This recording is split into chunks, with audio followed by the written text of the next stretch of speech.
Yeah. Ooh. Yeah. Ooh.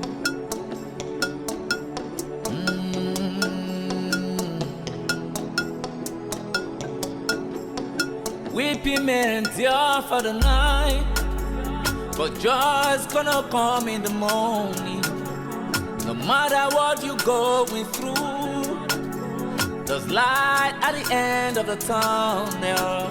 So don't give up now. Don't give up now. There's light at the end of the tunnel. You know, one of my phone there. Is it because we went tiger in him? Tiger, where my hand also get in no video the way no be ade. Eh, iyata no ita mera, ita lo mera, era wa makan. Ago Zegbe your boy copy a boy of the church. But is Zegbe na we no ri ke. You go and any me ya momo, ni ya kebo ni Zegbe, wa ya e bo kana. Is Zegbe ga me no me wa o makan amagi nene o igbiyan ere we tama wo me to go me itamera era wo makan yen You know, so ma Zegbe e bobe of you. Yeah. No nyak mo na kikmo wo ven. I will leave you. I mean You're not boy, you will you. What's that if you? Where I'm not your buy. Wawera opa e wa ba fun ugo be bu o ma lu ga ni bi You understand? No nyak. Iyo ogo me me twakian ogo me waka o And it's more you know. It's more you know. We be able.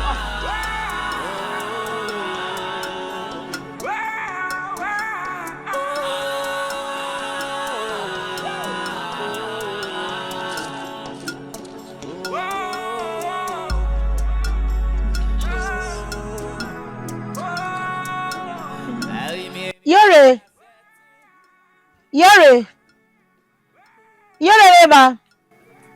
Sylvester. Ko.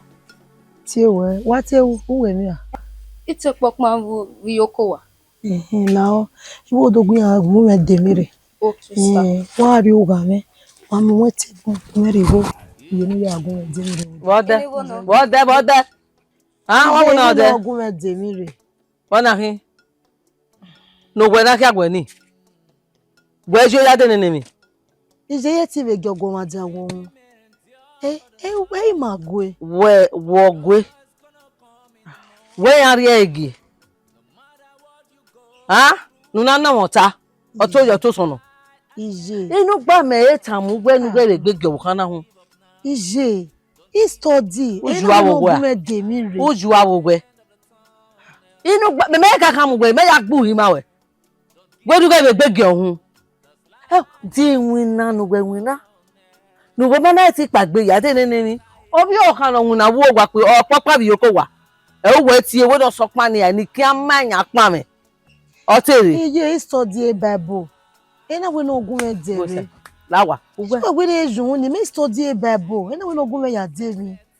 Mercy egi we Bible school I'm studying the word of God. me we no we awe pastor gun me wa Oh God. o ma no study the word of God e nwina ah Iye, at times, we all need to read the word of God and meditate on it. A Bible now we pray without ceasing. ya ti e wo wa Hey, Sandra. ya pray wo wa we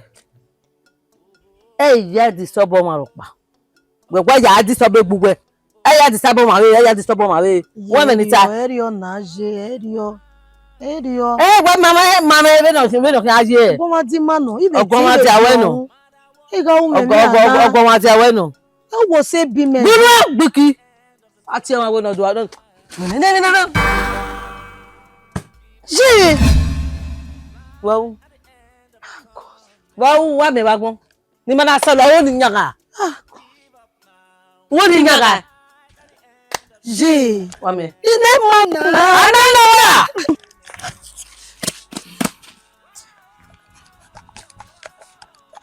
wa wa ye wa aju egbe gbogbo yere ma láti máa di ọkọ Who has me go? Who has me go?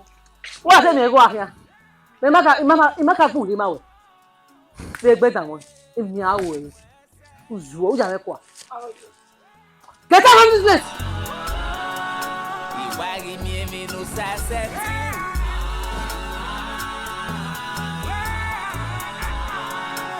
Hey, toca muese.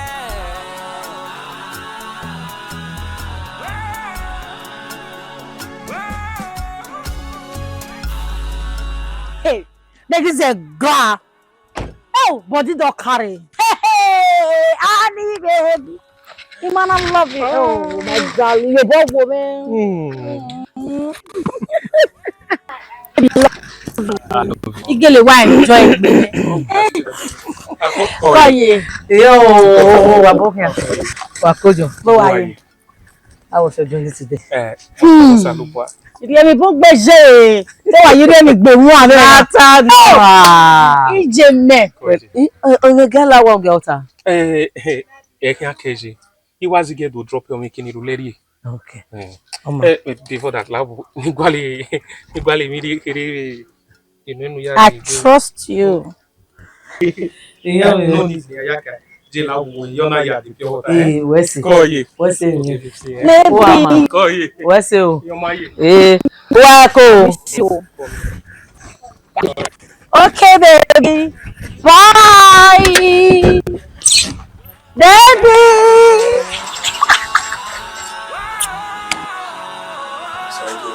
Baba. Toca muese. Bako. Ti oye. Ikama yo. We o ba ko to. Nda me we beji we I mi re go wo. Je won bo we yi. Baba, what mo bi na baba.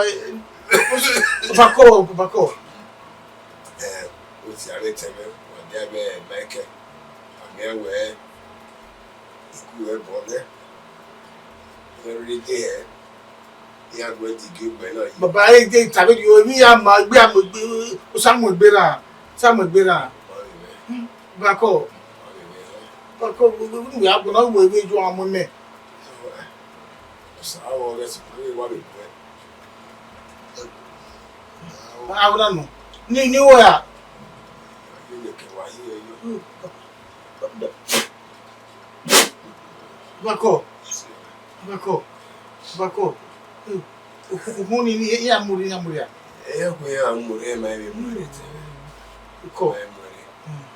E da be hichwe. E you be ba e. Ele ko we no aki o de sequence o no mana ke wa ajeri o here be mo. E fi bo we here. Be o pasun da we. E so sa no. Pa ni ka ya gbe amo gbera. Gbera baba. Pa ni wa ka bo e ezo we by dima. Wa ya. Nda. Bako.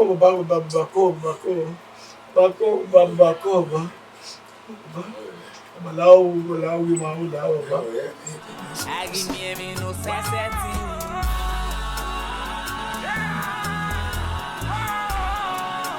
Hey, toca muese.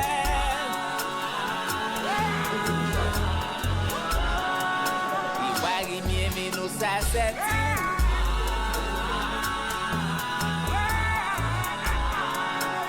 Hey, toca muese.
Weeping may endure for the night. You know.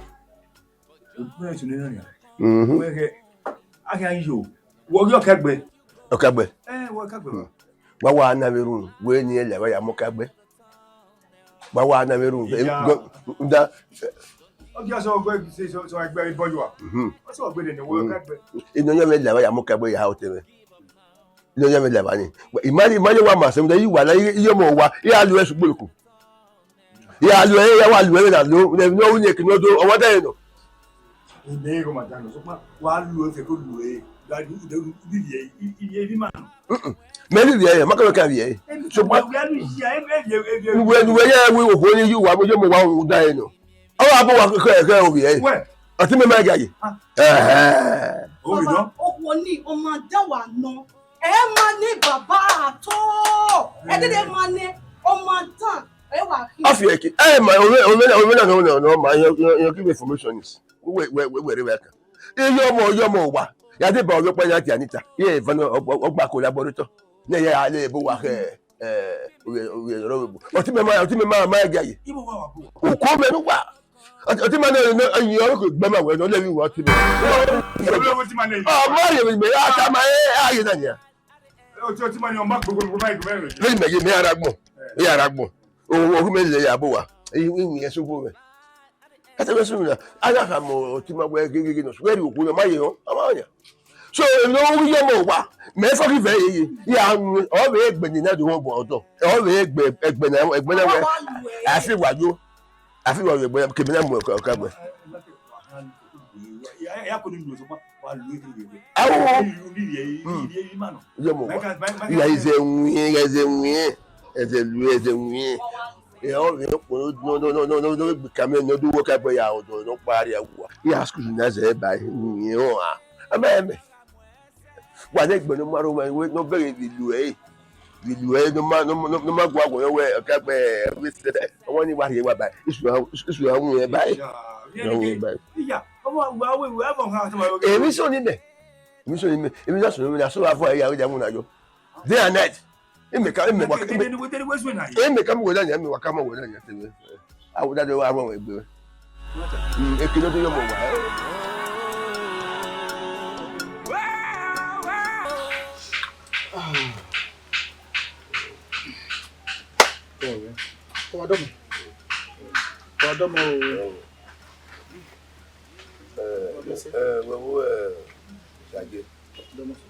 Mari.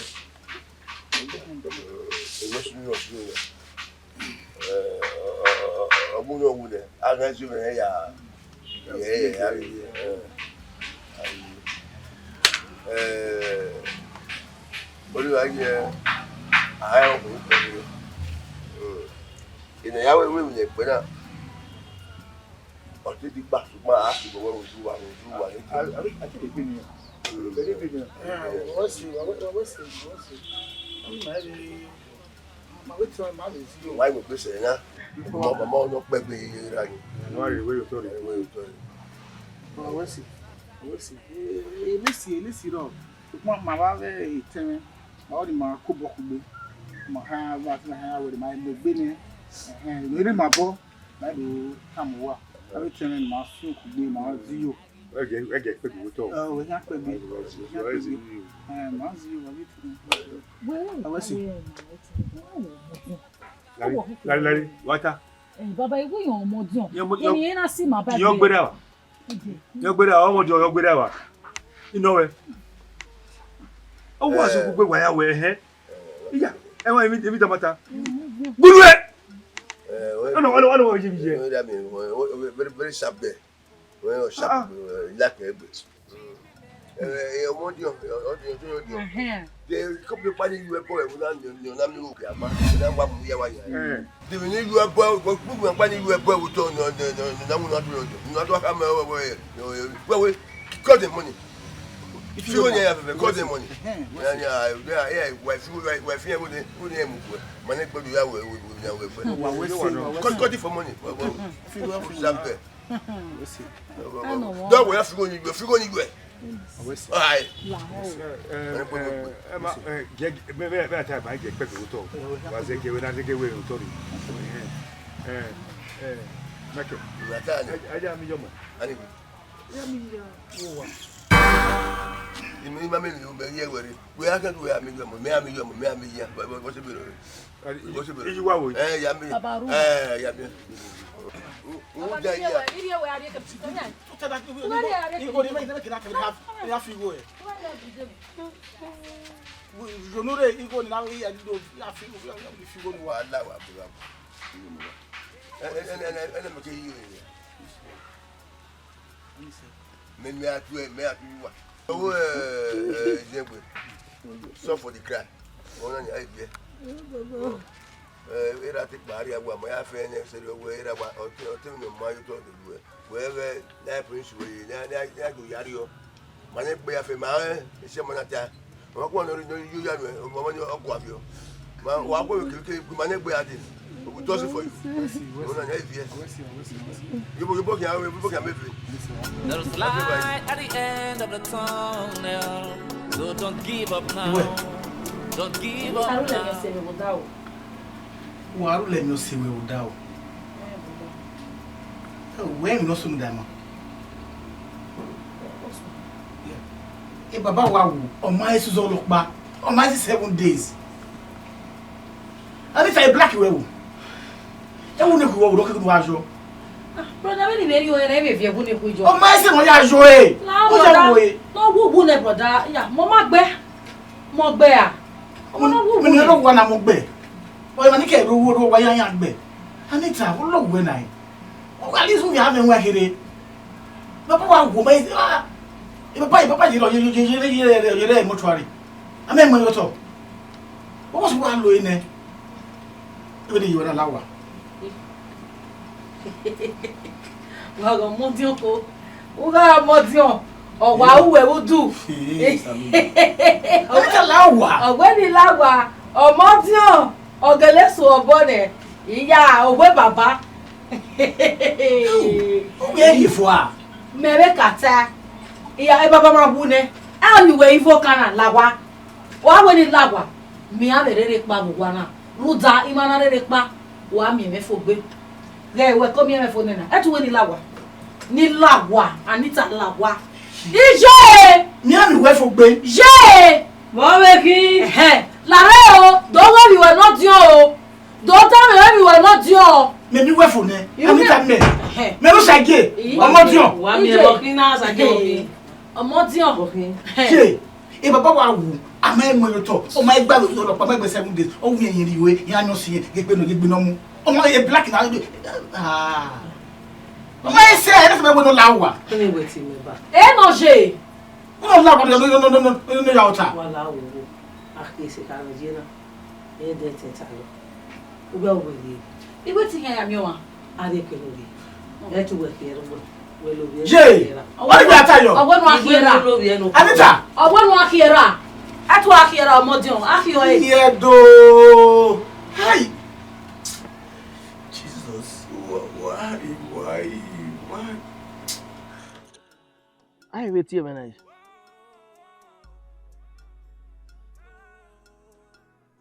Hello? Hey, Omo. Kojo. Have you me have a year with Roy?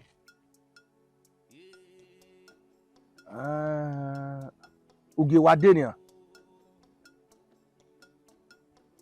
Hello? Hello? Network na go. Oya. Gumegwa.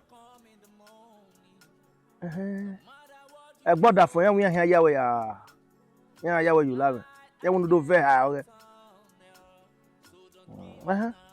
no gba no ni a. Ile le do gba no. Tukun pa no. We afefe mo. Me ka mi o na so. Yan wo de mi o. Iru ayeke. Wa. We fa fema e ke mi awenu ruwa iru ye ke meke dia be guwa be nu wa ru wiku na ni abe gboda fun e be re ni be varu we ku so to take we wa wo ye wure ku na ike ma re we ke we no meke ma re we o ye o ke fo ni ku ya gbale to idobo ero ike ma re wo me afefema 20 millions keke Oh, for a boo. Yeah. You were my boy, who not born in your friend, who went there. Roy Camera. Meragua, no one who customer probably. No, I won't born a van and more girl. Or I'm a probably less. Walk it body go. A year will go. The one who went here, my brother. Oh, pretty tired, okay, you. I got here, I get friend down, but I get whoa, you go back. We don't know anymore. Don't give up now. There's light at the end of the tunnel. What did you want to talk? I want to let it stand. Oh, what I want. I mean, I want Muja. I mean, Mountain looking at you. Where's the vocabulary? Why am I so in mountain, about nowhere. They work at party. You know, you told it by or 2 days. When you do, I want my water. The year, you know where a mona is Zimbabwe. When I work for you, Bishop, when I am a woman or money with dino. So, away, I'm going to allow that you where I'm going to work for you. You don't take it by your work. When we were turning the barrier, whatever you did with when you are able to worry whether you take it by your work, that's Bobo. I want us to start the way, or if you go over the entire no coming with a winter one. If you know me, if you know me, okay. You mind the man, man, do Guavio, or you might be able to do anymore, that kind of well. You want. I would not put it on to your white gas. One row. Where is it be? Well, I don't know where now. Well, modern. Well, I can't have going. Oh, we know that I know when I'm going to walk up, walk up, when I walk up.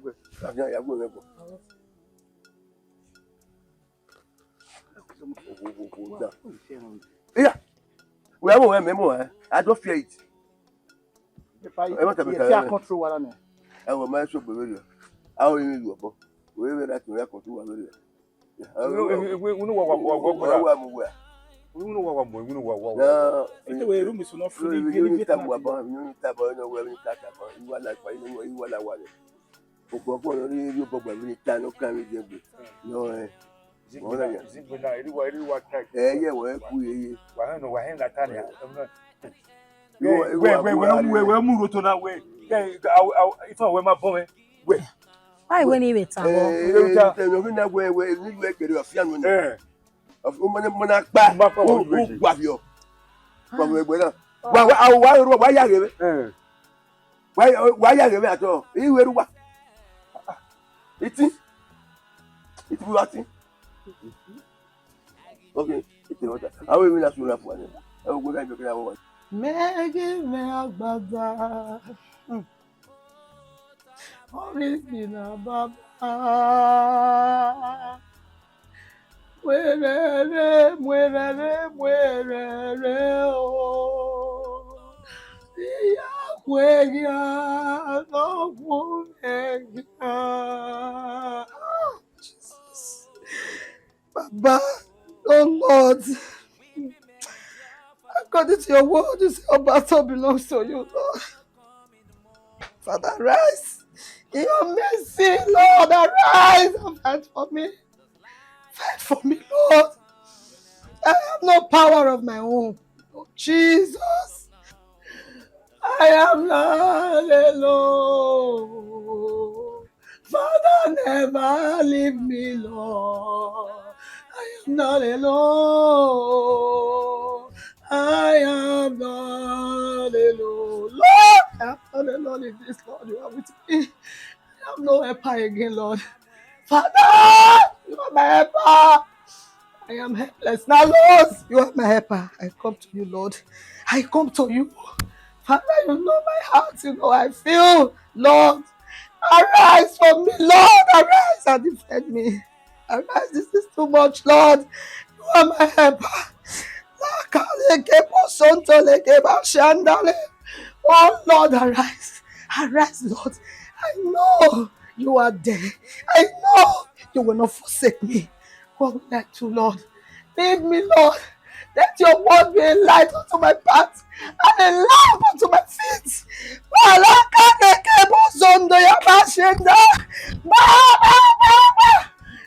Jesus, Lord Jesus. Father, arise, O God, in this home. Arise in this home. Never you leave us. Never you forsake me at this time. Father, I bring my brother before your throne. Papa, you are my father now. You said you are a father to the fatherless. You said you will be a father to the fatherless. Father, you are my eyes now. You are my consoler. You are my comforter. Father, come and console this family. Give us, oh Lord, the heart, the grace to bear this loss. Give us the grace and be, oh Lord, be our helper and our shade. Be our buckler. Jesus, come and be a strong tower over this home. Father, I commit my brother Osage into your able hands, oh God. Give him the grace, yes, the grace to be a father to me. Give him the grace to be a father to this family. Give him the grace to handle this family, oh God, in your way and in your wisdom. Oh Lord, don't let it be, oh Lord, come contrary to your will, oh Lord, in this life.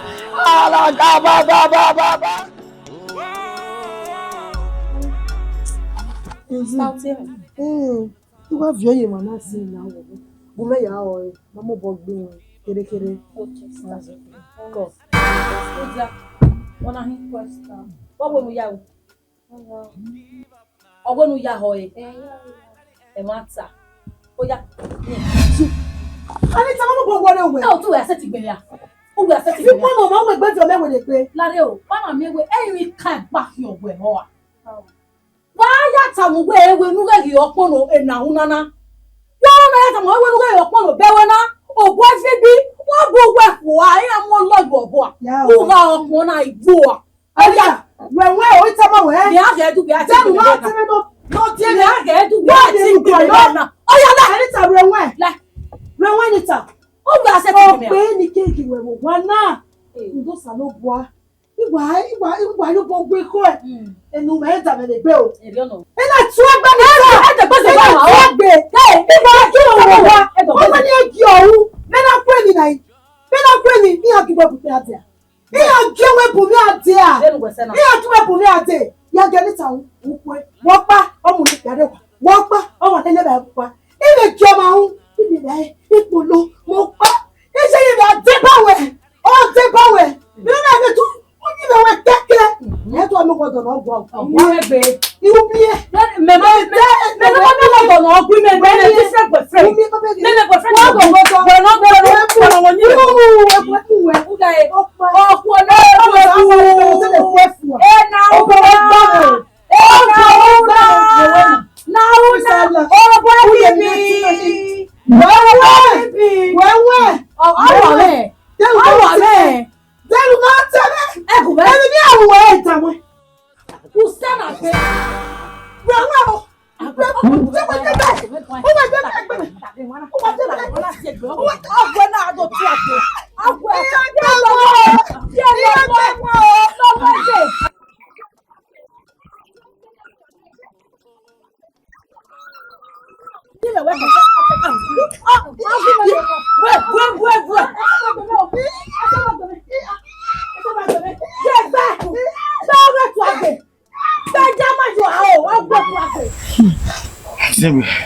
Brother, bosono na uti me bosono.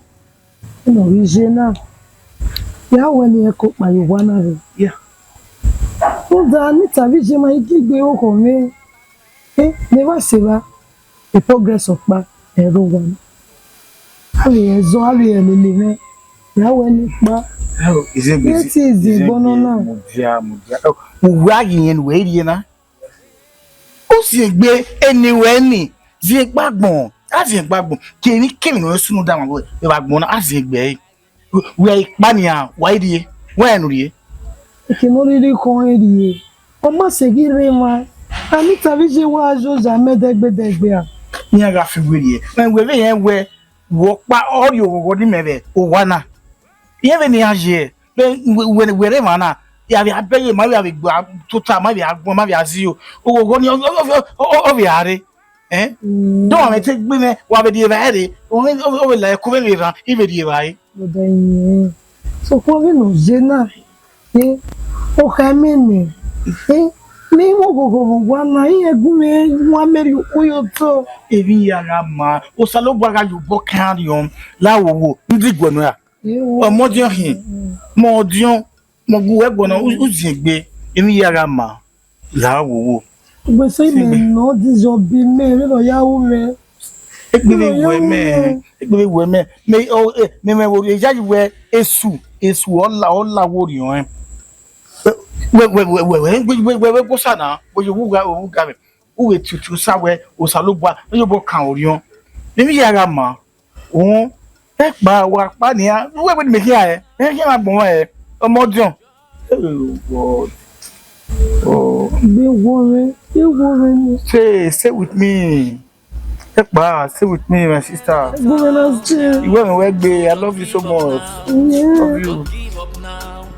There's light at the end of the tunnel. So don't give up now. Don't give up now. There's light at the end of the tunnel. Nosatae.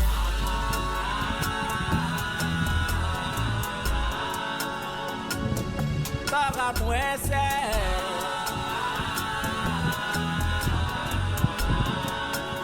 Agimie Nosatae.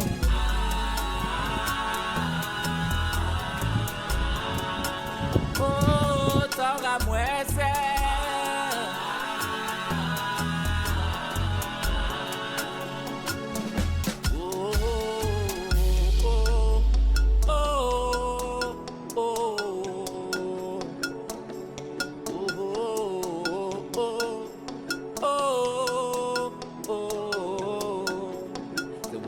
Men endure for the night, but joy is gonna come in the morning.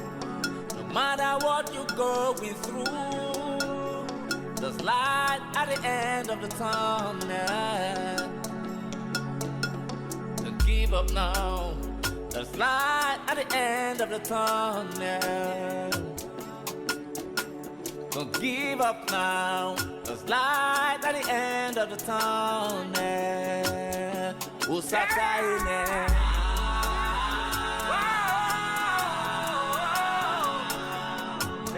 Toca muese.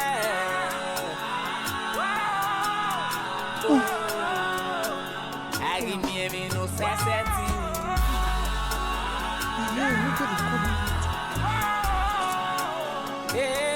Toca muese.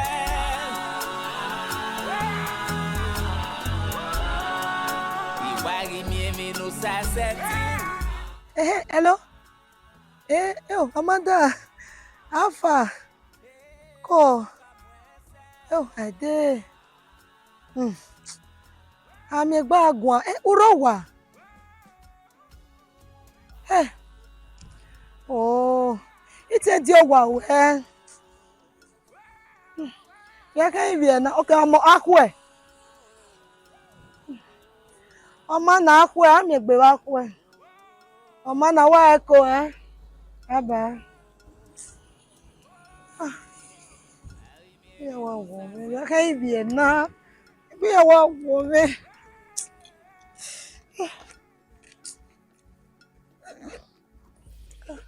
Ama debe rogwa. Ya kai zuzu ori nana.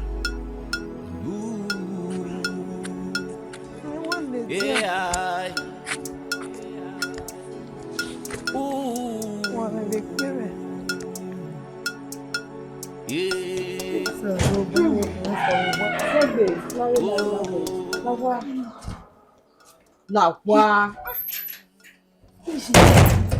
Take care now when we take where. You're welcome to my home.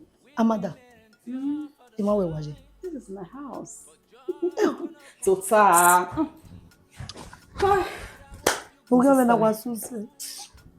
I'm very sorry. I'm very, very sorry. Like, How you mission or was you? I mean, we were few one. Yeah, why are we in here? Who are you there? What? Huh? What is it? You know when I just go and you be okay. All of a sudden, you was here. Imagine when you have one man you pull your toe. Wa. Seven nita. Oh, why you make it na wa? Yo wa. Make it one wona. Oh, ye wonu no. Ye me wa de bai. Ye me the egg. Or ye before you queen me. That's so sad. Imagine when you man.